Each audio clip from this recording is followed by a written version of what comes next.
Salut l'équipe, on se retrouve pour ce nouveau point de marché du 29 décembre 2025. J'espère que vous avez passé un très joyeux Noël en famille, avec vos proches, avec vos amis, bref, avec ceux qui vous sont chers.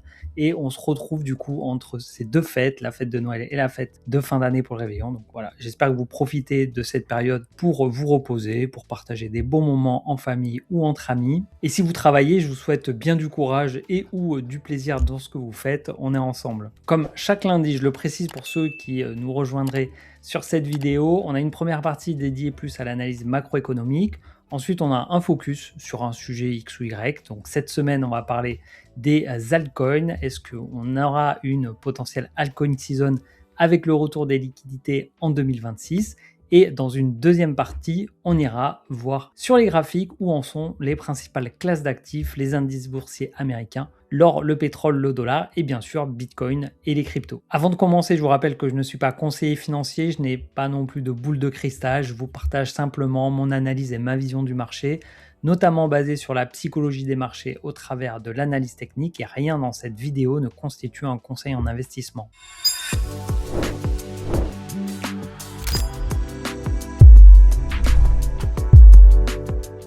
On commence par la macroéconomie avec une excellente nouvelle du côté du PIB américain. La semaine dernière, nous avons eu la première prévision pour le troisième trimestre qui donc a vu son PIB estimé à 4,3% contre 3,8% précédemment, et les prévisions étaient en léger recul de 3,3%. Et il se trouve que c'est sorti en hausse, 4,3%, donc excellent chiffre côté PIB américain. Le deuxième chiffre qui est également positif, c'est les baisses d'inscriptions au chômage, 240 000 contre 224 000 en prévisionnel et 224 000 précédemment. Donc des données au niveau macroéconomique qui sont plutôt positives. Pour cette semaine, rien de trop significatif ou d'impactant pour moi. Les stocks de pétrole brut qui seront connus aujourd'hui, la minute de la Fed qui sera connue donc demain, les inscriptions au chômage et le PMI manufacturier de décembre qui sera connu donc ce vendredi 2 janvier. Du côté des probabilités d'évolution des taux de la Fed, rien de trop changeant par rapport à la semaine dernière. La probabilité d'avoir un maintien des taux actuels le 28 janvier reste très élevée, reste très majoritaire à 80%. Les 20% restants sont plutôt pour une baisse. Mais voilà, la probabilité la plus forte reste bien entendu de maintenir les taux au niveau où ils sont. Et pour le FOMC suivant qui aura lieu le 18 mars, la probabilité est de maintenir une nouvelle fois ces taux. Et voilà, si on s'en réfère à ces probabilités, la première baisse de taux pourrait avoir lieu en 2026 au mois d'avril. Mais tout ça est encore très incertain, d'autant plus qu'on pourrait avoir la nomination d'un nouveau président à la tête de la Fed. Certains anticipent et annoncent un proche de Trump qui serait président de la Fed demain, voilà, avec, on sait, la volonté de Trump de baisser de manière très forte et significative les taux. Donc tout ça pourrait bien évidemment évoluer dans les semaines et les mois qui viennent. Du côté des ETF Bitcoin, on est sur une sortie assez, je dirais, qualifiée d'importante cette semaine. On n'a eu que des jours de retrait, entre 140 et 275 millions, donc une semaine de sortie assez régulière, qui n'a pas vu de pic très important journalier, mais globalement sur la semaine, ça fait partie, je pense, des pires semaines de l'année. C'est un petit peu mieux du côté d'Ether, qui a vu la journée de lundi dernier en positif de 84 millions de dollars, mais globalement, la semaine reste quand même négative, mais probablement de manière un peu moins forte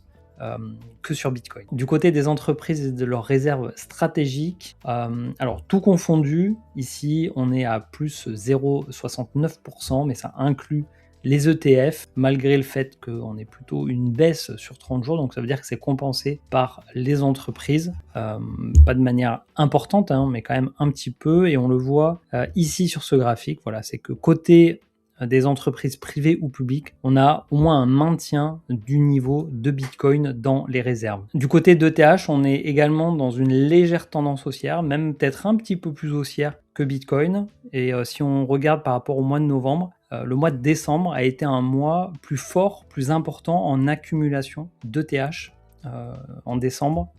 Si on compare décembre par rapport à octobre, on voit que ça réaugmente un petit peu. Donc un regain d'intérêt sur les réserves stratégiques d'entreprises en ETH. Malgré une fin d'année plutôt mauvaise sur le marché crypto, les entreprises maintiennent leur stock de trésorerie en Bitcoin et en Ethereum, voire en accumulent un petit peu plus. Passons maintenant au focus de la semaine avec une déception, on peut le dire, une grande déception sur cette année 2025 qui est en passe d'être clôturée, plus que 2 jours et quelques heures avant d'avoir la clôture officielle, mais une année qui aura du mal à terminer dans le vert, même si on n'est qu'à 5000 $. On verra plus en détail sur la partie analyse technique, mais globalement, même si on est à l'équilibre ou légèrement dans le vert, ça aura été une année extrêmement décevante, à la fois pour Bitcoin, mais surtout pour les alts. Beaucoup étaient extrêmement haussiers pour cette année 2025. Si on revient un an en arrière, il y avait de très très gros espoirs. Il y avait une espérance de gain sur 2025 qui était extrêmement forte, notamment sur les alts. Et force est de constater, un an après, on peut faire le bilan et dire que cette année a été catastrophique, que le marché a été baissier pour 95-98% des altcoins. Et aujourd'hui, on se trouve face à un dilemme, face à principalement 2 scénarios possibles. En tout cas, c'est les 2 que je vois les plus mis en avant. Le premier, c'est un report sur 2026 avec des liquidités qui seraient retardées, des liquidités qui arriveraient petit à petit sur le marché en 2026 et qui seraient favorables au marché des cryptos, que ce soit Bitcoin ou les alts. Face à une autre hypothèse, la théorie d'un cycle qui est fini, un Bitcoin qui a fait son top à 126 000 $ début octobre et qui sera donc dans une logique de cycle en marché baissier sur 2026. Ici, je vous ai mis le graphique de Bitcoin en annuel et j'ai mis en avant les halvings, donc on voit ici qui sont représentés par un trait jaune. Alors il y a un petit décalage parce qu'on est en annuel. Là on voit on est en 2013, il y a le halving au milieu alors que le halving a eu lieu en 2012. Ici, on est en 2017 et le halving a eu lieu en 2016. Ici, on est en 2021 et le halving a eu lieu en 2020. Et ici, on est en 2025 et le halving a eu lieu en 2024. Ce que je voudrais mettre en avant ici, si on regarde un peu l'histoire de l'évolution du cours du Bitcoin, c'est que l'année post-halving a toujours été la meilleure année. Alors sur le cycle précédent, ça a été l'année même du halving en 2020. 2021 était également une très bonne année, mais 2020 était encore meilleur, notamment si on se réfère en pourcentage de hausse, parce que là je me suis mis en logarithmique pour pouvoir juger plus de la progression d'une année versus une autre. Et ce qu'on observe, ce qu'on a observé jusqu'à présent historiquement, après le premier halving et cette magnifique bougie haussière en annuel qu'on aimerait revoir encore aujourd'hui, on a une année de marché baissier, on a une bougie rouge, qui est suivie ensuite de 3 bougies vertes, une bougie rouge, 3 bougies vertes, une bougie rouge, et là, bien sûr, personnellement, et comme beaucoup d'autres, on s'attendait, on espérait, on voulait voir encore une belle bougie verte pour cette année 2025, qui n'aura pas lieu. Même si la clôture de la fin d'année est dans 2 jours, je ne vois pas comment en 48 heures, Bitcoin pourrait nous faire une folie à la hausse. Et donc, comme je le disais, même si Bitcoin clôture dans le vert, dans tous les cas, cette année aura été quand même décevant. Juste avant de vous donner mon avis, sans me lancer dans les prédictions sur le prix du Bitcoin en 2026, je voudrais vous montrer le rapport, cette étude de mementoresearch.com que je vous mettrai en description. Comme toujours, tout ce qui est présenté dans la vidéo est disponible dans la description pour que vous puissiez vous-même aller chercher les informations qui vous parlent. Cette étude, elle fait l'état sur les lancements de jetons en 2025. Les données ont été arrêtées au 20 décembre 2025 et l'indicateur, c'est la variation en pourcentage depuis l'ouverture du TGE jusqu'à aujourd'hui. Pour ceux qui ne connaîtraient pas le terme TGE, cela signifie Token Generation Event. C'est le moment, le jour où les jetons d'un projet sont mis en circulation sur la blockchain, sur les différentes places de marché. C'est à ce moment-là que pour la première fois, les investisseurs hors phase de levée de fonds peuvent acheter ou vendre, pour ceux qui en avaient acheté déjà via une ICO par exemple ou autre, peuvent revendre leurs jetons. Les pourcentages, ils sont calculés soit en FDV, soit en MC. Donc MC, c'est la market cap, c'est le nombre de jetons en circulation multiplié par le prix du jeton. Et la FDV, qui est la Fully Diluted Value, c'est la market cap en projetant tous les jetons en circulation. Donc là, on multiplie le prix du jeton par l'ensemble des jetons, non pas en circulation, mais les jetons qui sont programmés tôt ou tard à être disponibles sur une blockchain. Donc dans ce rapport, ils ont suivi 118 lancements de jetons en 2025 et donc les données sont accablantes, quasiment 85% à savoir 100 sur 118 projets, sont en dessous de la valorisation au moment du TGE. Ce qui veut dire que d'un point de vue du prix du jeton, c'est assez catastrophique puisque environ 85% de ces jetons ont perdu de la valeur. Donc tous ceux qui auraient investi au moment du TGE sont aujourd'hui en perte, sauf si bien sûr il y a eu un mouvement haussier, ils ont pu sortir entre temps. Mais globalement, quelqu'un qui est plutôt on va dire dans du hold sur les nouveaux projets, il achète et il attend X mois ou X années, et bien aujourd'hui la probabilité qu'ils soient en perte est extrêmement élevée. La performance médiane est de moins 71,1% en FDV et moins 66,8% en market cap. Et la majorité des projets sont entre moins 70 et moins 99%. Il y en a quand même 15 qui ont perdu plus de 90% de leur valeur. Et à l'inverse, du côté des gains, seulement 10 projets ont réussi à faire plus de 100%, donc ont doublé la valorisation de leurs jetons. Seulement 10 sur 118. Ici, ils indiquent que seulement 15% des jetons ont encore une valeur supérieure à leur TGE. Bon, ça c'est normal, si 85% sont en baisse, 15% sont en gain, et qu'un nombre considérable de lancements, donc en l'occurrence 65%, sont en baisse d'au moins 50% et que 51%, donc un petit peu plus de la moitié, sont en baisse de plus de 70%. Au niveau des catégories et de leurs performances relatives, la majorité des projets qui se sont lancés en 2025 étaient des projets d'infrastructure, 46. Ensuite, c'était l'IA avec 23 projets. Et enfin, pour compléter le podium, 19 pour la finance décentralisée. Et si on regarde la performance par catégorie, on voit que la performance de ces catégories-là est très déficitaire, puisque les jetons d'infrastructure ont fait moins 45%, les jetons d'intelligence artificielle ont fait moins 52%, et les jetons de finance décentralisée ont fait moins 34%. En revanche, ceux qui ont le plus performé, ce sont les projets de PerpDex, donc des plateformes centralisées de produits perpétuels, qui ont enregistré une performance de 213%. Et le deuxième secteur qui est en positif, et ce qui peut être assez surprenant, en tout cas moi ça m'a surpris, c'est le gaming qui a plus 17%. On est d'accord qu'on parle uniquement de nouveaux projets lancés en 2025. Ensuite, il nous indique la tendance de 2025 était la croissance des DexPerp menée par Hyperliquid et au 4e trimestre par le lancement d'Aster.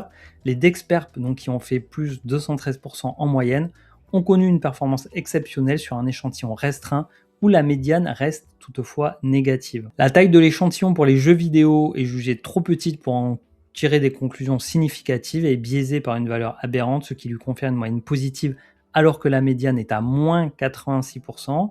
La DeFi affiche discrètement le meilleur taux de réussite, 32% de succès avec plus de quelques survivants que de coups de maître. Le secteur de l'infrastructure et de l'IA était saturé et ont subi de lourdes pertes, médiane de moins 72% à moins 82%. Ensuite, il faut une corrélation entre la FDV initiale et les performances. 28 lancements avaient une FDV initiale supérieure à 1 milliard, 0% d'entre eux sont verts aujourd'hui et la médiane est d'environ moins 81%.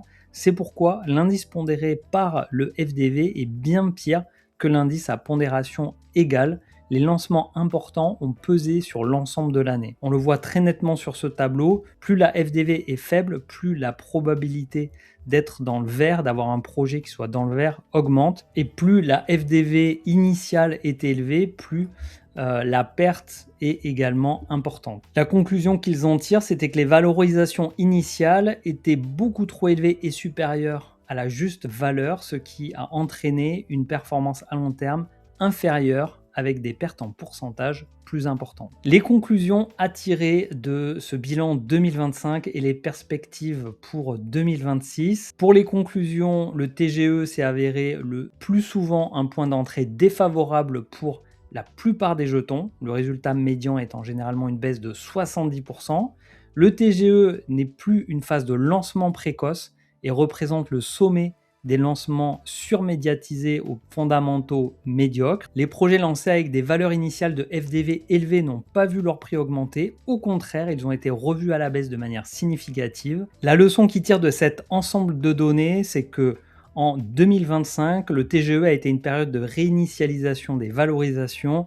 La plupart des jetons ont perdu de la valeur, un petit nombre d'exceptions ont généré toute la hausse, et plus le lancement a eu de la FDV élevée, plus la chute, la baisse a été brutale. Bon, finalement, ils n'ont pas fait de perspective d'avenir, si ce n'est que une mise en garde et le fait qu'en 2025, voilà, les TGE n'ont pas été intéressants, il n'était pas intéressant d'investir au moment du TGE, des jetons qui ont été pris dans cette étude, mais de manière générale, si on regarde le cours des alts et ce qu'on fait de manière régulière ici, si on regarde le Total 3 par exemple, je vais repasser en semaine.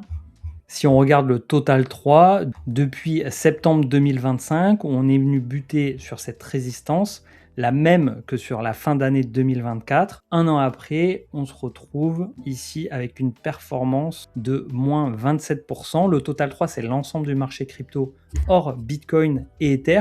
Mais ce qu'il ne faut pas oublier, c'est que ça inclut tous ces nouveaux projets. Tous ces nouveaux projets qui arrivent avec des capitaux devraient pousser le marché vers le haut. Tous les projets qui sont arrivés en 2023, 2024 et qui libèrent encore des jetons tous les jours, toutes les semaines ou tous les mois, devraient apporter de la valorisation. Et c'est pour ça qu'on a une décorrélation entre la courbe du Total 3 et la courbe de la majorité des alts qui, elle, ne fait que baisser. Et donc, par rapport à la perspective de 2026, est-ce qu'on peut entrevoir, est-ce qu'on peut espérer une altizone en 2026 ? Pour moi, aujourd'hui, la probabilité est plus élevée de ne pas en avoir que d'en avoir une. Et je voudrais aujourd'hui vous mettre en garde par rapport à tous ceux qui vendent du rêve, tous ceux qui promettent une alt saison, tous ceux qui disent oui c'est bon, ça va péter, là on arrive à tel moment, il se passe ça, donc forcément ça va péter. Il y en a qui le répètent depuis des mois, voire des années. Le fait est que, c'est factuel, les altcoins globalement ne font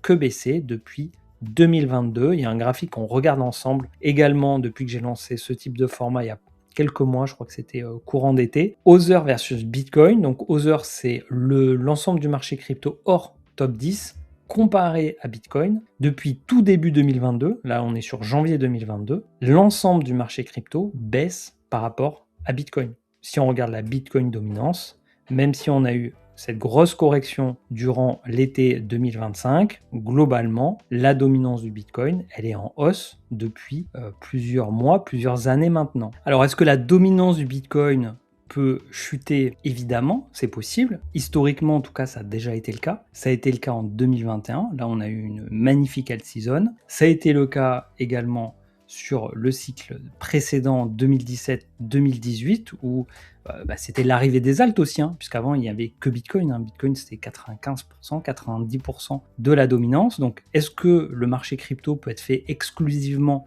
que de Bitcoin? Bien sûr que non, en tout cas ce n'est pas mon avis. Je pense que le marché crypto n'est pas fait que de Bitcoin et qu'il y a la place pour d'autres projets.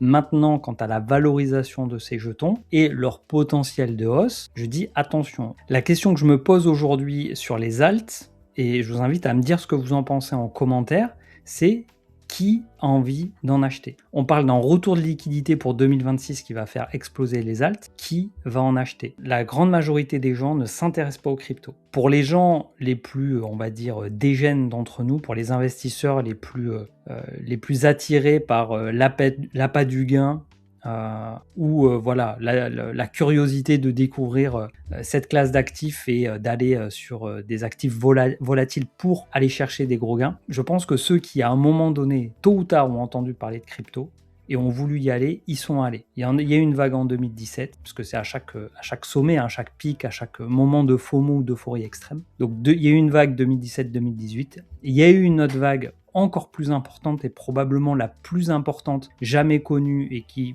il y aura peut-être pas plus fort que 2020-2021. Ces gens-là, aujourd'hui, soit ils sont partis, soit ils hold leur position. Qui a envie d'investir aujourd'hui? Qui investit sur le marché? Je pense que très peu le font ou très peu sont prêts à le faire. De ce que je peux lire dans les commentaires, les gens ils en ont plutôt marre, ils sont plutôt à dire je sors à break-even ou je sors et je ne reviendrai plus. D'autant plus qu'on a en parallèle de ça d'autres classes d'actifs qui performent. Le S&P 500, les actions d'une manière générale sont plutôt dans des bonnes configurations, enfin en tout cas ont enregistré de belles performances en 2025. Et là, ce sont les métaux précieux qui attirent toute l'attention et les liquidités avec l'or et l'argent. Et donc la question que je me pose ou que je vous pose, c'est qui demain va aller sur les alts? Je ne parle pas de Bitcoin, parce que Bitcoin, les fondamentaux, la proposition de valeur n'est pas du tout la même. Aujourd'hui, Bitcoin, les 10 plus grandes banques américaines acceptent Bitcoin comme collatéral pour des prêts. Beaucoup d'entreprises se sont lancées dans des Bitcoin trésoreries. La majorité des institutionnels aujourd'hui s'exposent à Bitcoin de manière de plus en plus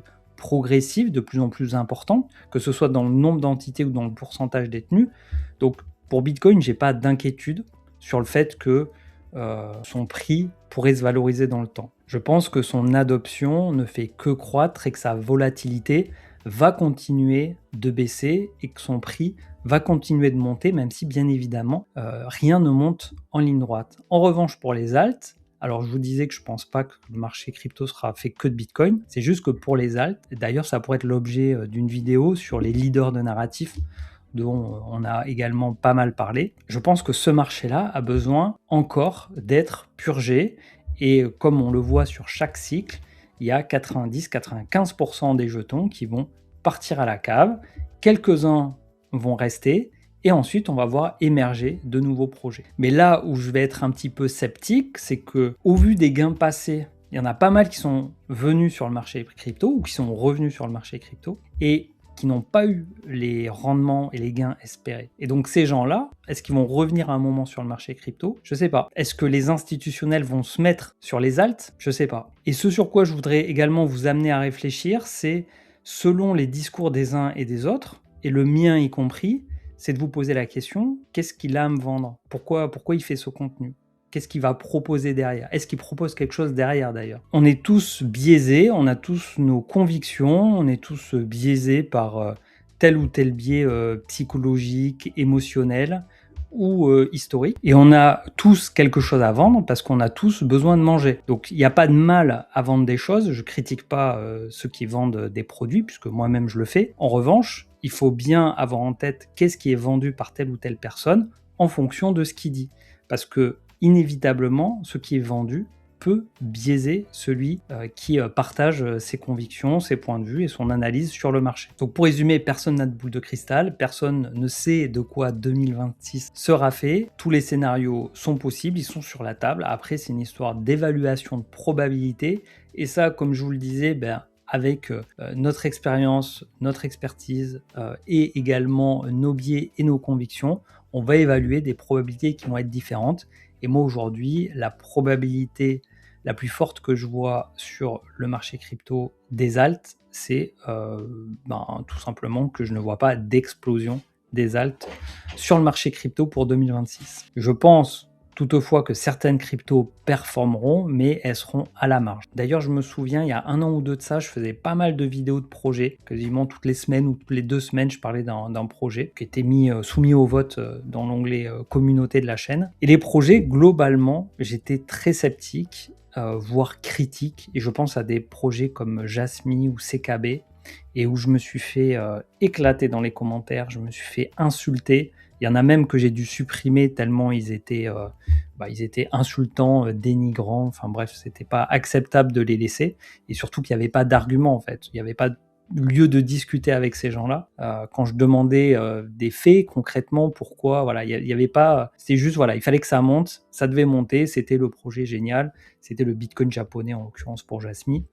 Voilà, donc c'est des projets qui moi me semblaient assez creux et pour lesquels je me suis fait éclater parce qu'il y avait certaines personnes qui poussaient à fond sur ces projets-là. Pourquoi je vous dis ça? Non pas pour faire le malin, c'est juste pour dans vos prises de décision vous ayez les arguments qui vont avec, et pas juste parce qu'un tel l'a dit et qu'il y a une communauté importante derrière, que forcément, voilà, ça va le faire. Faut pas que nos positions d'investissement reposent sur de l'espoir, mais reposent sur des fondamentaux et des convictions. Après, personne n'a de certitude, c'est une histoire de gérer son risque et d'allocation de portefeuille. Bref, ceci étant, parce que je voulais faire une vidéo courte et là ça commence à être un peu long, on va passer du coup assez rapidement sur la partie d'analyse graphique. Avant de continuer, un petit mot sur le partenaire de cette vidéo que je remercie car il permet de financer le contenu proposé sur cette chaîne. Il y a d'ailleurs un bonus de bienvenue de 50 € pour ceux qui passeront par mon lien d'affiliation. Pour ceux qui ne connaissent pas Bitpanda, la plateforme a été créée en 2014 en Autriche, donc ça ne date pas d'hier, déjà plus de 11 ans d'existence. C'est une des premières entreprises à avoir obtenu l'agrément MiCA à travers la BaFin, qui est le gendarme financier allemand. C'est une plateforme très complète et je suis loin d'être le seul à l'utiliser puisqu'il y a déjà 7 millions d'investisseurs qui l'ont rejoint. Il y a plus de 650 cryptos qui sont disponibles et plus de 3000 actifs numériques. Elle a l'avantage d'être régulée, sécurisée et fiable et de pouvoir comporter un peu toutes les classes d'actifs. On retrouve donc bien évidemment les cryptos, mais il y a aussi les métaux, les actions, les ETF, les matières premières et il y a également des indices crypto. Attention toutefois aux indices par rapport à la fiscalité. Elle est simple et intuitive et dispose de fonctionnalités très intéressantes comme un plan d'épargne Bitcoin ou encore la possibilité de mettre des ordres limites et également la possibilité de faire travailler son cash avec Bitpanda Cash Plus. C'est également une plateforme qui est innovante et qui développe de nouvelles fonctionnalités pour être de plus en plus connectée à la finance décentralisée. Au niveau des frais et des commissions, on est dans la moyenne des courtiers comme Finari ou Swissborg, mais on reste plus élevé que certaines plateformes 100% crypto comme Binance. Si vous avez des questions, n'hésitez pas à m'envoyer un mail, vous le retrouverez sur ma chaîne. J'ai également fait une vidéo pour comparer différentes plateformes. Je vous mets le lien pour en savoir plus. Et si vous êtes intéressé, je vous invite à vous inscrire via mon lien d'affiliation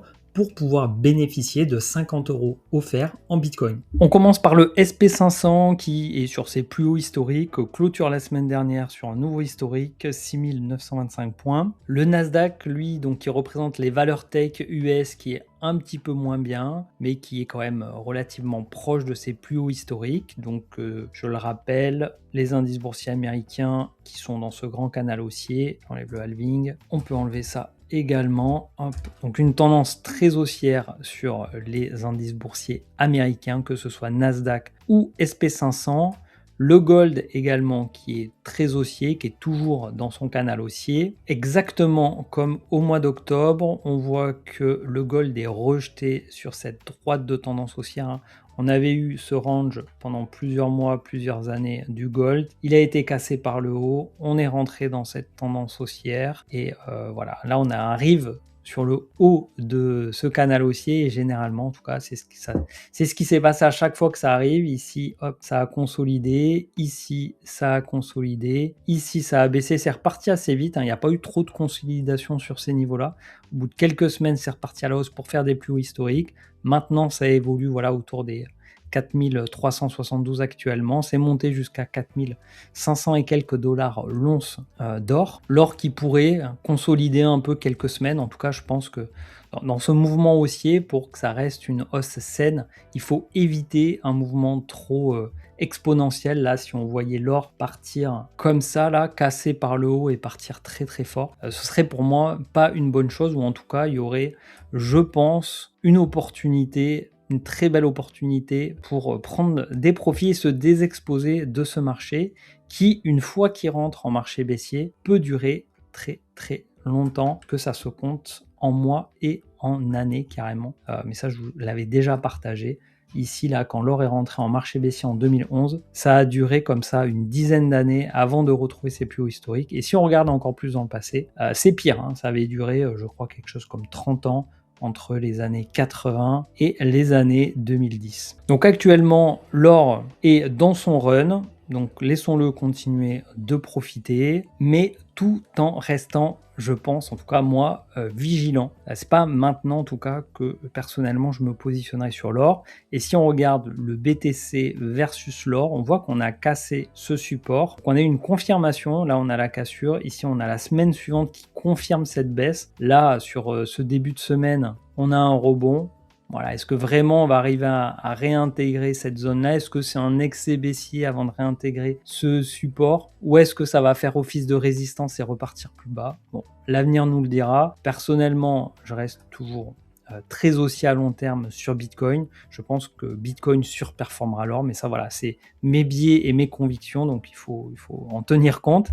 Ce que je vois également, c'est qu'au niveau du RSI, on est en survente, et ça peut potentiellement, en tout cas moi c'est comme ça que je le vois, être une opportunité de switcher de l'or vers le Bitcoin. Ça a été le cas ici et également ici. On était vraiment à la limite. Est-ce que l'histoire se reproduira? Eh bien écoutez, je vous invite à vous abonner puisqu'on suivra ça du coup ensemble dans les mois et les années qui viennent. En tout cas, si je devais faire une prédiction sur Bitcoin, ce ne serait pas une prédiction sur le prix que Bitcoin atteindrait tel niveau, c'est plutôt qu'à un moment donné, on a un retournement et que Bitcoin se mette à surperformer l'or, puisque c'est ce qu'il fait depuis qu'il a été créé. On a des phases de hausse, des phases de baisse. On retrouve un peu si on regarde la courbe de Bitcoin versus le dollar, on a un peu sensiblement, là on a le double top de 2021.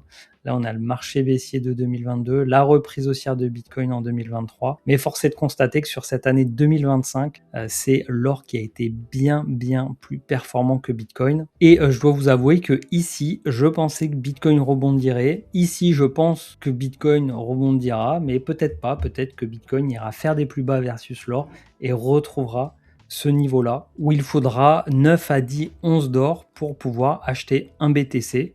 Et ça ferait du coup un moins 50%. Si on regarde ici, hop, ici, ça fait un petit peu plus même de moins 50%. Ça fait partie des scénarios qu'il faut avoir en tête. Et chacun ensuite prend ses décisions en fonction des probabilités qu'il évalue. Et pour ça, je vous invite à regarder différentes personnes, avoir différentes sources, différentes visions pour vous faire vous-même votre propre avis. Le dollar qui est revenu travailler ce support qui correspond au bas de ce canal haussier. On a ici le dollar versus un panier de devises qui prend de la force. On est dans un canal haussier avec des hauts et des bas. Actuellement, on est sur le bas. Ici, on avait un W, une figure de retournement.